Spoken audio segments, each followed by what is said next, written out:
요한복음에 기록된 네 번째 표적으로 7개의 표적 중에 딱 중심이 되는 그런 이적이면서 항상 주님만이 절대적인 생명의 양식이심을 나타내는 중요한 사랑의 역사입니다. 그러나 절박한 상황에서도 주님은 순종과 희생을 통해서 불가능을 가능으로 바꾸셨습니다. 주님을 찾는 자만이 영육의 모든 굶주림에서 해방될 수 있다 하는 것도 오늘 귀한 교훈에서 우리가 읽습니다. 6장의 주제라고 할 수 있는 말씀이 예수께서 이르시되 나는 생명의 떡이니 내게 오는 자는 결코 줄이지 아니할 터이요 나를 믿는 자는 영원히 목마르지 아니하리라. 35절의 말씀이죠. 주님의 선언입니다. 이 약속 역시 육신적인 기준에서 이해할 수 있는 약속이 아닙니다. 왜냐하면 사람은 짐승과 다르게 육신만 채워지면 만족할 수 없는 영과 육의 양면성을 다 가지고 있는 존재들이기 때문에 그렇습니다. 아무리 잘 먹고 허이호식 한다고 해도 채워질 수 없는 그 무엇인가가 있는데 이것은 하나님의 형상과 모양을 가진 존재이기 때문이다. 우리는 이렇게 이야기를 합니다. 우리 시대에는 먹는 문제는 대단히 중요한 건강의 바탕이 되고 있죠. 어떤 사람들은 기본적인 식탁을 대하지 못해서 영양 결핍을 가지는가 하면 좋아한다고 고기를 너무 많이 먹는 것이 오히려 복부에 기름이 차고 콜레스테롤 과다로 건강을 망치게 되는 양상들이 더러 보여지고 있습니다. 그러나 하나님의 말씀을 지나치게 먹어서 지나치게 섭취해서 영적인 건강을 망쳤다 하는 얘기는 제가 아직 들어본 적이 없습니다. 오히려 진리의 말씀을 고루 섭취하지 않고 편식을 함으로 고루고루 먹지 않고 편식을 함으로 건전치 못한 불건전한 종파를 만들고 생명이 아니라 멸망으로 가게 되는 일들은 이 마지막 시대에 가끔 보는 현상들이죠. 오늘 우리는 사람이 진정으로 채우고 섭취해야 할 영육의 양식과 음료를 어떻게 먹을 수 있는가 하는 그런 주제를 가지고 이 말씀을 나누고자 합니다. 균형 있는 영육의 식탁으로 우리 주님처럼 현실의 세상에서 그리고 내세에서 영광스러운 삶을 살아가는 하늘과 땅에 합당한 그런 사람들로 살아야 될 것입니다. 먼저는 1절에서 6절까지 유대인들과 예수도의 논쟁이 있은 후에 다시 계시던 곳에 건너편으로 가셨는데 그냥 갈릴리 바다 건너편으로 가시매라고 한 것이 아니라 앞에다가 디베랴라는 지명을 추가하는 것이 독특한 요한만의 표현입니다. 갈릴리는 예수도 당시에 이스라엘 속에서 일반적인 이름이었습니다. 특히 이방인들과 섞인 그런 지역으로 유대인들에게 인정받지 못하는 곳이었죠. 그런데 디베랴라는 이름은 디베리아 가이사, 이 사람의 이름을 기념하기 위해서 1세기에 붙여진 이름입니다. 1세기 말에 이방의 교회들을 마음에 둔 요한의 사랑으로 이런 명칭을 흔히 이방인들이 알고 있는 명칭을 붙여서 쓰고 있다고 보아집니다. 그러나 누가는 그의 복음서에 이 사건의 지명을 좀 더 분명히 언급하고 있는 것들을 봅니다. 누가복음 9장 10절, 11절 상반절에 보면 사도들이 돌아와 자기들이 행한 모든 것을 예수께 여쭈니 데리시고 따로 벳세다라는 고을로 떠나 가셨으나 무리가 알고 따라왔거늘, 그런 표현으로 이 표적의 시작을 기록하고 있습니다. 그래서 우리가 어린이들을 소창으로 가르칠 때 아름다운 벳세다의 언덕에 어른아이 구름같이 모였네 뭐 이런 찬양을 여러분들이 아마 예전에 기억할 겁니다. 예수께서 계시는 곳은 어디나 예외 없이 사람들과 장애자들로 북적였음을 짐작하게 하는 2절에 나타나는 표현입니다. 큰 무리가 따르니 이는 병자들에게 행하시는 표적을 보았음이라 그렇게 쓰고 있죠. 당시 의료시설이 거의 없었던 때이고 미개한 환경 속에서 장애를 가진 사람들이 당연히 많았고 그들은 나을 수 있다면 어디든 달려갈 수밖에 없는 입장이었을 것이기 때문에 이런 모습 역시 상상이 됩니다. 예수께서 산에 오르사 제자들과 함께 거기에 앉으시니 3절에 그랬는데 생명의 말씀을 증거하고 듣기 위한 준비된 모습을 묘사하고 있습니다. 마가는 그의 복음서에서 이 기적이 있기 전에 주님께서 군중을 가르쳤음을 기록하고 있죠. 예수께서 나오사 큰 무리를 보시고 그 목자 없는 양 같음으로 인하여 불쌍히 여기사 이에 여러 가지로 가르치시더라. 마가복음 6장 34절에 그렇게 기록이 되어 있습니다. 특히 이스라엘의 가장 큰 명절인 유월절이 가까운 것도 더 많은 사람들이 모이게 된 원인이 되기도 했던 것 같습니다. 마침 유대인의 명절인 유월절이 가까운지라 오늘 4절에 그렇게 쓰여지고 있잖아요. 자신을 따라온 군중을 복음으로 그들의 영혼을 윤택하도록 가르치신 주님께서는 이제는 복음을 듣고자 끼니조차 잊어버린 그런 사람들의 육신도 챙기시는 그런 역사가 오늘 말씀의 중심입니다. 예수께서 눈을 들어 큰 무리가 자기에게 오는 것을 보시고 빌립에게 이르시되 우리가 어디서 떡을 사서 이 사람들을 먹이겠느냐 하시니 5절에 그렇게 되어 있습니다. 주님께서는 산상복원에서 그러셨죠. 너희는 먼저 그의 나라와 그의 의를 구하라. 그리하면 이 모든 것을 너희에게 더하시리라. 마태복음 6장 33절에 말씀하신 것이 결코 허투루 하신 말씀이 아님을 증거하고 계심을 오늘도 확인하게 됩니다. 신령한 것을 위해 힘쓰는 이들을 육신적으로도 채우심을 분명하게 보이시는 겁니다. 그러나 이 사건을 함께 기록하고 있는 공간복음들은 오히려 이 요청을, 이러한 요청을 제자들이 먼저 주님께 드린 것으로 기록하고 있는 것으로 사뭇 다릅니다. 저녁이 되매 제자들이 나와 이르되 이것은 빈 들이요 때도 이미 저물었으니 무리를 보내어 마을에 들어가 먹을 것을 사 먹게 하소서.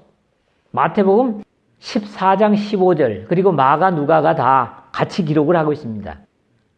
빌립에게 이르시되 우리가 어디서 떡을 사서 이 사람들을 먹이겠느냐 5절 하반절 이렇게 했는데 이렇게 물으셨지만 사실 다음의 진행 상황을 이미 내다보시고 준비하시는 주님이심을 다음 절에서 기록하고 있습니다. 이렇게 말씀하시면 친히 어떻게 하실지를 아시고 빌립을 시험하고자 하심이라 이렇게 6절에 되어 있거든요. 이 굶주린 군중을 먹일 수 있는 방법은 당시의 시간과 상황 속에서 사람의 방법으로는 이미 불가능함을 아시고 자신이 친히 먹이셔야 하심을 이렇게 빌립을 시험하시는 것으로 요한은 기록을 하고 있습니다.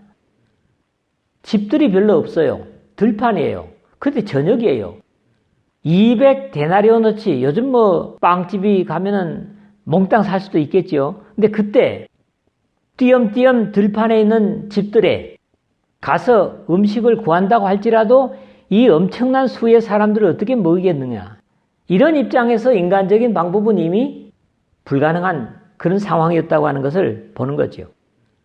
여기 놓칠 수 없는 중요한 한마디가 뭡니까? 친히 어떻게 하실 줄을 아시고 라는 표현입니다. 오늘 말씀의 마지막 절에 이러한 표현이 한 번 더 우리말로는 같은 단어로 번역이 되고 있습니다. 예수께서 그들이 와서 자기를 억지로 붙들어 임금으로 삼으려는 줄 아시고 우리말로는 아시고입니다만은 본래 쓰여진 헬라어로서는 에이도 또는 기노스코라고 하는 다른 의미를 가지는 말들입니다. 단어는 다른 낱말로 사용되었지만 의미에 있어서는 크게 다르지 않은 표현들입니다. 이것은 일반 사람들과 달리 정확하게는 무리를 보내어 두루 촌과 마을로 가서 무엇을 사먹게 하소서. 이게 마가복음 6장 36절에 같은 걱정을 하고 있는 제자들과 다름을 비교하는 요한의 영적인 안목입니다. 우리 주님은 전지전능하신 하나님이심을 표현한 것이죠. 우리 주님은 우리의 영혼이 주님의 뜻을 찾고자 헌신할 때 우리의 육신의 삶의 문제도 해결해 주시는 분이십니다. 믿으십니까? 두 번째로는 7절에서 11절입니다. 제자들의 안타까움과 주님께서 친히 하실 일을 아시고 물으심에 두 제자 빌립에 각 사람으로 조금씩 받게 할지라도 200데나리온의 떡이 부족하리이다. 7절에 라는 계산과 그 다음에 안드레의 보리떡 5개와 물고기 2마리가 이 많은 사람에게 얼마나 되겠사옵나이까. 9절에 그것도 어린아이가 가진 음식이었죠. 한결같은 안타까움으로 보고를 드리고 있습니다. 이 제자들의 판단은 분명히 사람들의 일반적인 이성으로 계산된 사실로는 잘못된 판단이 아니죠.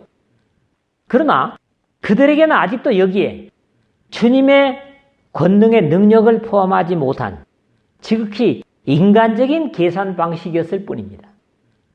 이미 제자들은 혼례식의 집에서 모자라는 포도주를 물로 만들어내신 주님의 능력 2장 1절에서 11절이었죠. 또 죽은 왕의 신하를 살려내신 주님의 표적 4장 46절에서 54절이었고요. 5장 1절에서 9절까지는 38년 된 중풍병자를 단번에 걷게 하셨던 주님의 능력을 아직도 현실에 적용하지 못한 상황이었기 때문이었습니다.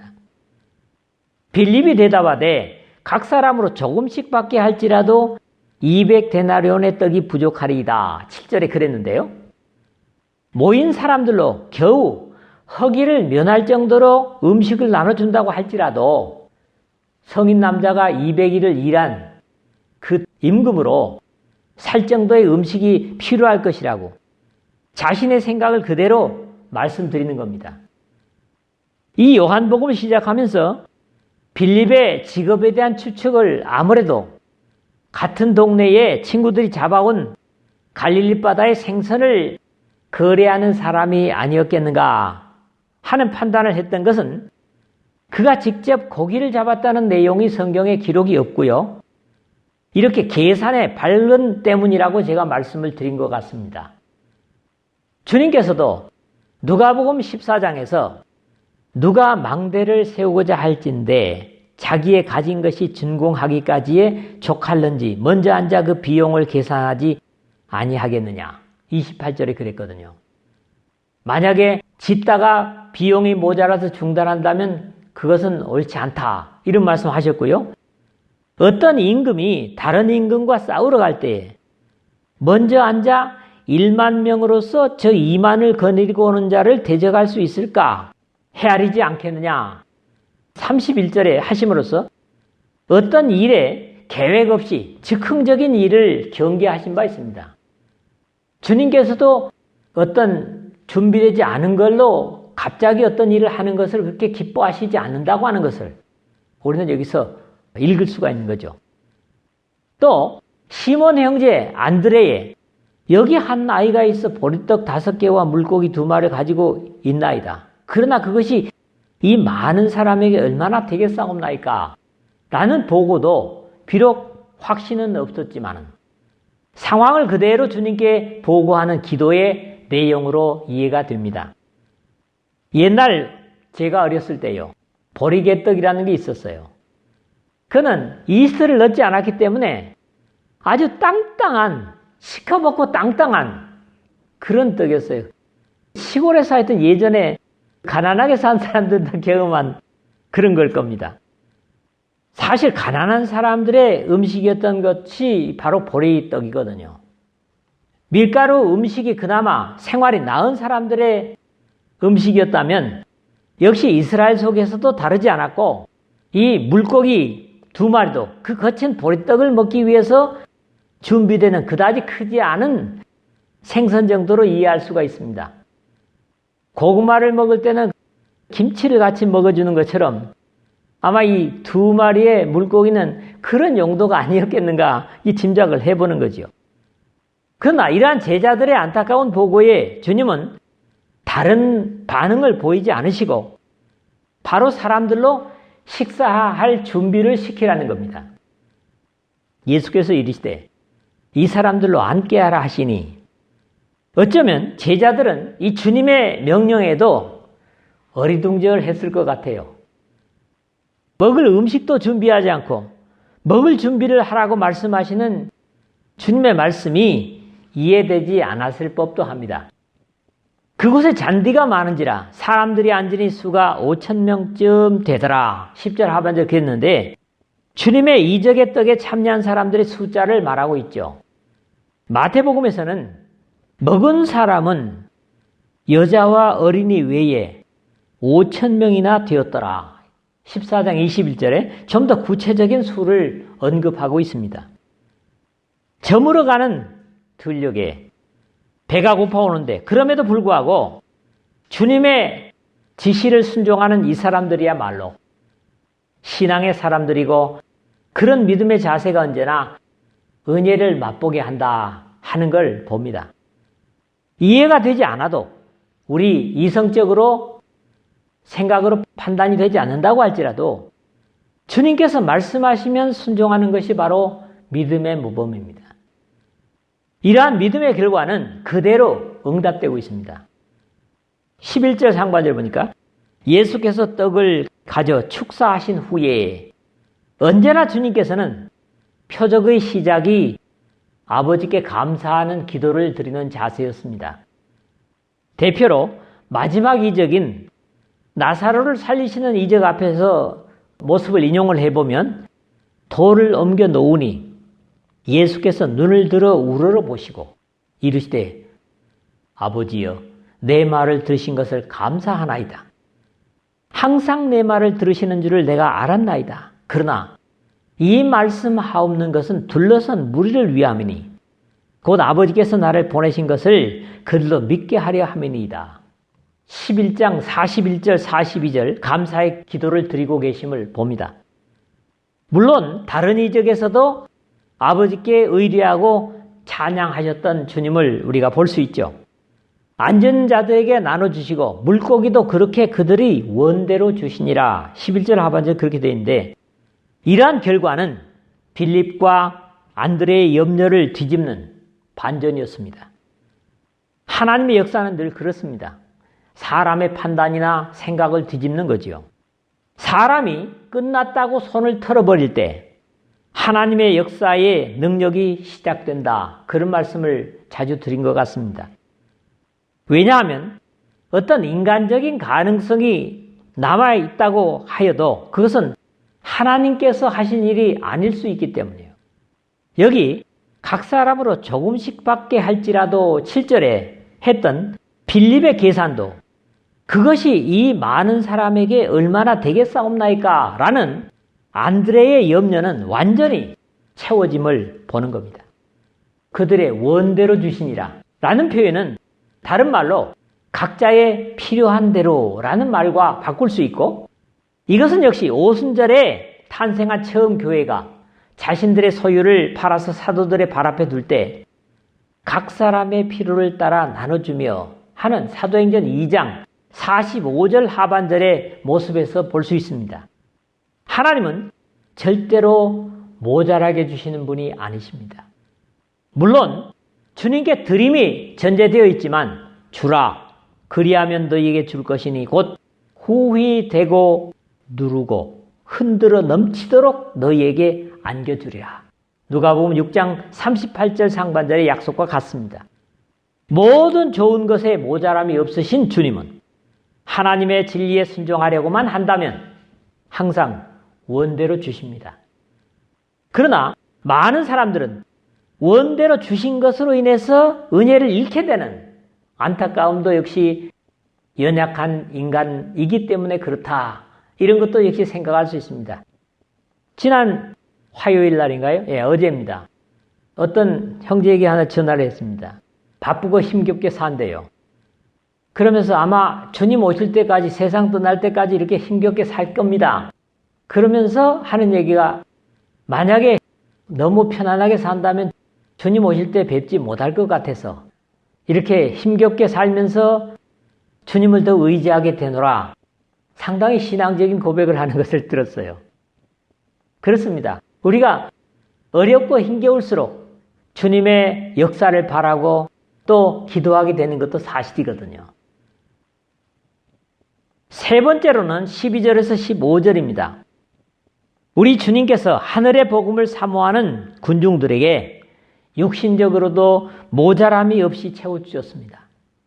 하나님의 기적은 베풀어졌고 모든 사람들은 만족하리만큼 먹었습니다. 이것이 사람들의 수고나 돈으로 된 것이 아니라 하나님의 이적으로 이루어졌습니다.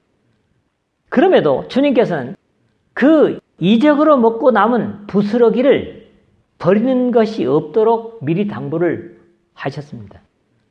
주님은 먹기 전에 이 말씀을 하신 것이 아니라 그들이 배부르게 먹은 후에 이런 당부를 주셨습니다. 예수께서 제자들에게 이르시되 남은 조각을 거두고 버리는 것이 없게 하라 말씀을 하셨죠. 우리 주님께서는 하나님께서 주신 것은 무엇이든지 귀중히 여기심을 우리가 여기서 배우는 겁니다. 언제나 하나님의 은혜는 부스럭이라도 중요하고 감사할 수 있습니다. 실제로 주님께서 두롯지방에 가셨다가 수로보니게 여인이 귀신 들린 딸을 고쳐달라고 구하지만 주님께서 거절하시죠. 여자가 대답하여 이르되 주여 올소이다마는. 왜 이런 말을 합니까? 자녀의 떡을 취하여 개에게 주는 것이 합당치 않다. 주님께서 그렇게 거절하셨기 때문이에요. 상 아래 개들도 아이들이 먹던 부스러기를 먹나이다. 마가복음 7장 28절에라고 부스러기 은혜라도 달라는 요청에 응답하심을 봅니다. 하나님의 주시는 것은 어느 것도 부스러기가 될 수 없습니다. 인간적인 생각이었다면 먹다가 남은 부스러기를 모아두는 것보다는 없으면 또 기적으로 만들면 되지, 이렇게 생각할 수도 있고, 실제로 이 은혜의 표적에 참여했던 사람들은 그런 생각이 없지 않았다고 하는 것을 뒷부분의 내용으로 이해할 수가 있죠. 어쨌든 제자들은 이 주님의 명령에도 순종했고 그 결과가 이에 거두니 보리떡 5개로 먹고 남은 조각이 12바구니에 찼더라 하는 13절의 내용을 볼 수 있습니다. 사실 배고픈 사람들에게 보리떡도 맛이 있었을 것이고 원대로 먹고 남은 조각이 12바구니에 넘칠 정도의 양이었습니다. 그 사람들이 예수께서 행하신 이 표적을 보고 말하되 이는 참으로 세상에 오실 그 선지자라 하더라. 이제 14절에 그렇게 되어 있는데요. 우리는 이미 앞에서도 신명기 18장 15절에 네 하나님 여호와께서 너희 가운데 네 형제 중에서 너를 위하여 나와 같은 선지자 하나를 일으키시리니 너희는 그의 말을 들을지니라 하는 모세의 말씀을 인용한 바 있지만 그 약속된 선지자를 이스라엘 사람들은 그 선지자라고 말하고 있었습니다. 1장에서 유대인들은 침례 요한을 향해서 같은 표현을 한 바 있습니다. 또 묻되 네가 그 선지자냐? 1장 21절에 그 선지자도 아닐진데 어찌하여 세례를 베푸느냐? 1장 25절에 그렇게 물었고, 나중 7장에서 장막절에 예루살렘에서 누구든지 목마르거든 내게로 와서 마시라 이렇게 초청하시는 주님을 향해서 같은 표현을 보입니다. 그러한 주님을 보면서 무리 중에 어떤 사람이 이 사람이 참으로 그 선지자라 하는 40절의 기록도 읽을 수 있습니다. 이렇게 기적의 떡을 먹은 군중들은 우리 주님을 그 선지자라고까지 생각했지만은 문제는 그 다음이었습니다. 기적으로 배가 부르도록 먹은 군중들은 주님의 복음보다는 수고 없이도 배부르게 먹을 수 있다는 쪽에 더 매력을 가졌고, 전능하신 주님께서는 저들의 잘못된 생각을 이미 읽으셨던 것 같습니다. 그러므로 예수께서 그들이 와서 자기를 억지로 붙들어 임금으로 삼으려는 줄 아시고 다시 혼자 산으로 떠나가시니라. 15절에 그랬거든요. 열심히 주님을 찾고 말씀을 듣고 순종한 것까지는 좋았죠. 그럼에도 단순히 배고픈 사람들을 먹이시는 것이 주님의 이 세상에 오신 목적이 아니기 때문에 주님께서는 육신적으로 자신을 찾는 것을 거절하시는 겁니다.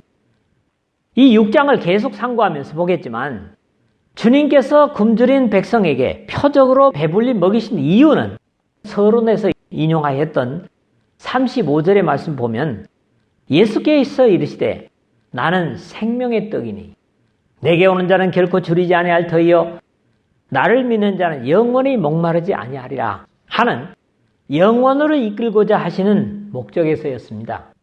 그래서 주님이 오신 건데 많은 사람들은 사실은 죄성 때문에 그런 신령한 영적인 의미보다는 육신적으로 잘 먹고 더 안락한 것을 바라는 이런 것들이 결국 주님 주변에도 있었고 오늘의 신앙하는 사람들도 그런 사람들이 들어 있다는 거지요. 이러한 교훈에 유대인들의 반응은 그러므로 유대인들이 서로 다투어 이르되 이 사람이 어찌 능히 자기 살을 우리에게 주어 먹게 하겠느냐. 내가 생명의 떡이요 영원히 목마르지 않은 음료라고 예수님이 말씀하시니까 이 52절, 6장 52절에 보면 육신적인 이해를 보는 데서도 그렇습니다. 말씀을 맺겠습니다. 주님께서는 신령한 하늘의 양식인 말씀을 사모하는 자들을 오늘도 기뻐하실 뿐만 아니라 그러한 사람들에게는 육신적인 필요도 넘치도록 채워주십니다. 주님께서 주시는 것들은 언제나 결코 모자람이 없으십니다. 사람이 준비하는 것들은 모자랄 수 있어도 주님께서는 항상 모자라지 않습니다. 넘치고 남을 정도로 주시기를 원하시고 우리가 주님을 따른다면 이미 그렇게 받은 사람들입니다. 믿습니까? 그럼에도 오늘 죄의 문제를 해결받아 영생으로 우리를 이끌고자 하시는 주님의 귀중한 뜻을 잃어버린 채 육신의 배부름과 평안만을 찾는 사람이 있다면 주님께서는 그런 사람에게서 도망치실 겁니다. 신령한 것을 구하는 자들에게 육신의 필요까지 넘치도록 채우시는 주님의 채우심을 주님 앞에 갈 때까지 또 주님이 오실 때까지 이 이적처럼 누리는 여러분 모두 되시길 주의 이름으로 축복합니다.